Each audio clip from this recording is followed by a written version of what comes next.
Hello, everybody. It's Magic. But I guess you knew that, didn't you? I wanted to have a late night conversation with you guys. And it's funny. When you're doing a commentary, or at least when you're thinking about one, you always get all these ideas going through your head, and it's something gives you inspiration where you want to sit and you're like, yes, this is something I should talk about. This is something that should be a commentary. And it always sounds so perfect in your mind. And you're sitting there and you're getting all these ideas, and you're just like, okay, that's it. I'm going to get out of bed. I'm going to do this. And, then you really don't know how to start. You're sitting there, you really don't know what you want to say first. And the beginning is the most important part. The beginning of a commentary, or the beginning of anything really, is where the person listening will sit and they're going to evaluate, all right, what's this guy talking about? Is this interesting? Do I really want to hear more? And they'll make a decision whether they want to keep listening to you or whether they want to move on. And it's the same with first impressions, really. It's you meet somebody, and the first 10 seconds, you have already figured out everything you need to know about them. The way they're standing, the way they're talking, the way they look, the way they're looking at you. You make assumptions and you think, all right, I know what this person's about. And you either give them your attention, or you've already decided that it doesn't matter what they're saying. I already got them figured out. But that's not really important. Just some logic off the top of my brain. And like I said, I thought I'd have a quick chat with you guys. For those of you who kind of like to know what I'm talking about before I get into it, I'm just gonna be talking about some personal things, some wisdom, some life wisdom, if I can even say that I can offer that. And so this isn't really gonna be about gameplay. It's not gonna be about anything specific to video games. So if that's not what you're into, I'm not offended. You guys can take off. But for those of you who want to sit and chat and have a listen, several things that went through my mind. And, part of it has to do with, YouTube community. And great, another commentary about the YouTube community where the commentary goes on about whatever. Yeah, I'm sorry. It might be a bit of one of those. But on top of that, it's just kind of some life stuff in general. And if anything, I hope you guys can take away some feel good moments from this, I guess you could say. And I think the best thing about it, as long as I can articulate my points, is that in some way, shape, or form, everyone's kind of in the same boat, especially at our age. Especially when you're just kind of figuring out what's normal, what's not, what's expected of you versus what you want to do, and all that kind of stuff. So this is by no means going to be a depressing commentary. It's kind of hard to tell, and I've had a history of getting all sentimental and kind of sad sounding in these commentaries in the past. So I promise I'll try to avoid that. But starting off with the YouTube community, and I have to admit I get drawn into certain things. Everyone says over and over again that listen, you should be doing commentaries because they're fun. You should be doing commentaries because it's something that you enjoy to do. Not because you're chasing the dollar, not because you're just trying to grow your channel for no apparent reason other than, I guess, money or fame, or maybe a combination of both. And, I want to crucify myself for going on and on about this like everyone else. But what's happened for me is, it really boils down to something that's quite simple, very simple actually. And that is that I like to play video games. Well, that's the gameplay part down. All right, step one, that's done. The other thing is that I like to talk, and I like it even more when people listen. And it's very attractive when you can do one thing you like, combine it with another thing you like, have a response from people, whether they agree or disagree, as long as it's a meaningful response. There's something very, very thrilling from that. And that is what I think gets people hooked. Because anyone can make a commentary and could have no one watch it. But when you get those first few people who will watch it and can relate to you and connect to you on some kind of level and respond, that sets a fire, and you're like, this is interesting. Let's try this again. Let's make another one, and let's see what kind of conversation I can create with these people again. Maybe you'll meet some more people, some new people, and then the thing grows. That's very exciting. And I feel like enough of us commentators lose sight of that. And at the same time, and I'm guilty of this myself, I've even said that you have to keep perspective. And it's very easy to lose. I'll tell you exactly what I'm talking about and what's going through my mind. Very recently, actually, you've got Battlefield 3 came out. Modern Warfare 3 is coming out tomorrow night. Actually, this time 24 hours from now, I will be playing Modern Warfare 3, probably online. I think I might jump right into the online. But you got these games coming out, of course, Skyrim, unless if you were interested in that, but these big titles. And it really does direct and dictate the kind of commentaries that are going to be coming out in the next 2, 3, 4 weeks. But, I mean, it's not really exactly what I'm getting at. What was I getting at? The point is, it's like easy to get sidetracked from what is the true reason why you make commentaries to begin with. To share, to have a conversation, to have that feedback, and to have it excite you. So there's these distractions like these new games. So there we go. Now I'm back on track. There's these distractions like these new games where there's things that you're almost expected to talk about, and you want to meet the desire of the general population, because that's when you get sucked into like, oh, I need to grow. I want to make my channel bigger. You get really drawn in from that, and that that's fine. There's nothing wrong with looking towards success. Nothing at all. I think the key to it though is that you have to make sure you're doing things right along the way. And just let's take a quick sidetrack here. Actually, this is one person who I think is becoming more and more of a leader in terms of YouTube and online entertainment and this kind of stuff, and someone who I do personally look up to in terms of YouTube and video creation, and that's Philip DeFranco.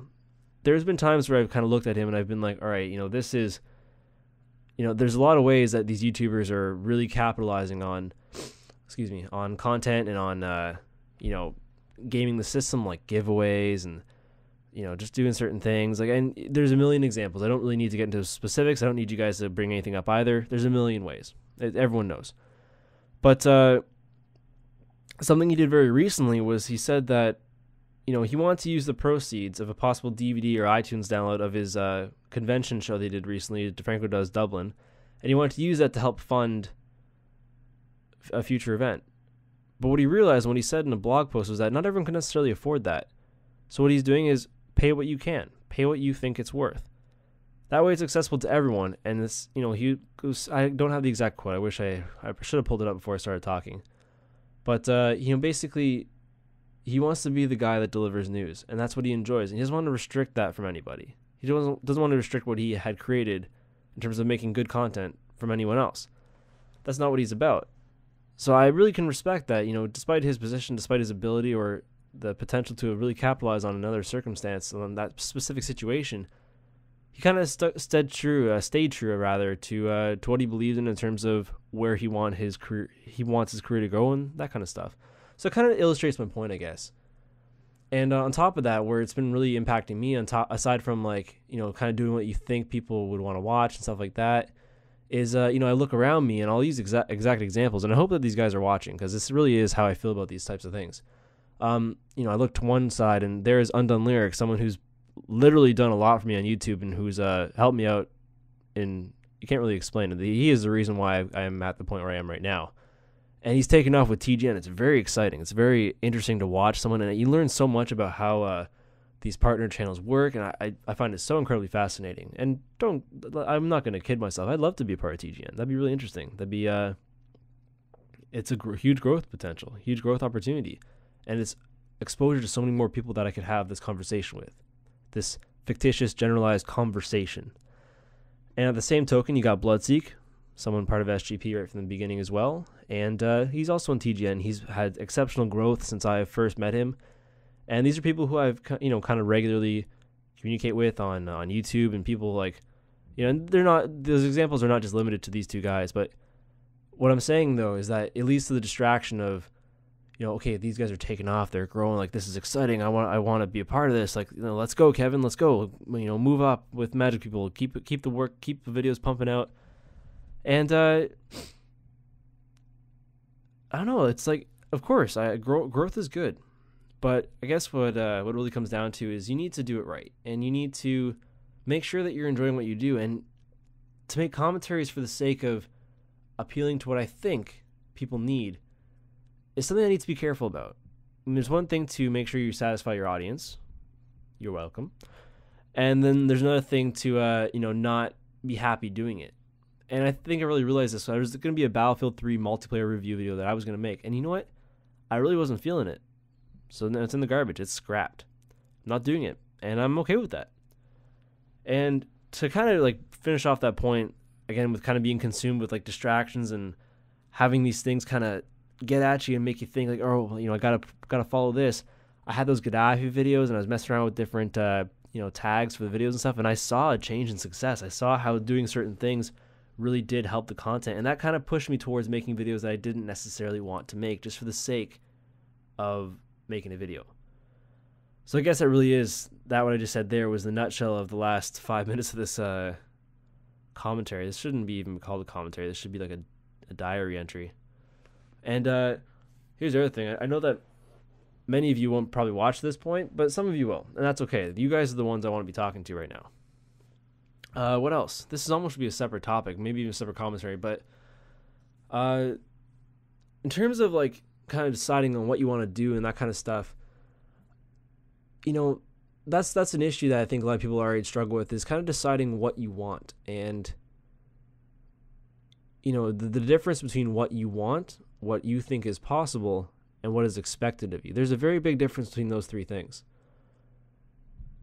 And I'd hate to be the one who sits here and says like, oh well, I've figured it out, I know what I want to do, you need to do that too. Because at the end of the day, it's not true. I know what I think I'd like to do. I mean, is it realistic? Perhaps not. Does it even matter if I mention what it is? Not at all. But I gotta think where I'm going with this. It's always so much clearer in your head than when you're saying it out loud. Isn't that interesting? Here I am trying to be all, philosophical and explaining things as if I know better, and I can't even use my own words to explain it. Well, now I'm starting to sound a little sad, like I said I wouldn't be. I'm not in a bad mood, guys. I wasn't joking about that. But try to get back on track. I'll see if I can pull this off the top of my head without really thinking it through. People don't know what they want to do. And I think at the end of the day, you're never going to be really sure what you want. So here's the issue. Do you go through school, find out you don't want to do it, and then switch out? Like, that can cause huge emotional issues. And maybe you're not making the right choice. Maybe you are. Maybe you should be doing this. Maybe you shouldn't. That's a hard thing to balance, hard thing to decide. And I think what people neglect to do when they have these difficult decisions, and don't kid yourself, you need to make the decision, you need to know what you want. But in the meantime, people forget to take care of the smaller things. And people are so preoccupied with looking far ahead in the future that they don't take care of the now. And it's funny, there's the opposite people who live too much in the now and don't think of tomorrow. So there's a fine line that is easily crossed. But what I'm getting at, though, is that it's important to take care of certain things. Like, I was so wrapped up in school and YouTube the last 2-3 weeks that, I haven't really been eating right. I haven't really been, physically active. And health is one side of it. I kind of mean something a bit beyond just like the physical, taking care of yourself, because that's really, it's just commitment. It's not that difficult. It's just you have to do it or you don't. But, do things in the short term that will make you better. If you don't know what you need, what you want, what your direction is, it's always good to get out and explore interests without necessarily making a huge commitment. There's no harm in seeing what's out there. And ultimately, when you explore and see what's out there and try to expand yourself and try to meet new people and, experience more on a day-to-day basis than you otherwise would, no harm can come from that, as long as you're not sacrificing other important areas in your life. And that can be difficult as well. That's a challenge, I admit. It's not so easy just to go out and do stuff and think that everything's going to work out. But if you can, and if you're not, think about what you're doing and definitely try to take those steps. Step outside your comfort zone. Damn, that's a cliche thing. That's such a buzzword in like the whole leadership world. But do it. Do it. You'd be amazed at how much you can grow when you really try something different. And I won't get into detail because holy crap, this is already 15 minutes almost. 14 minutes and something I see here.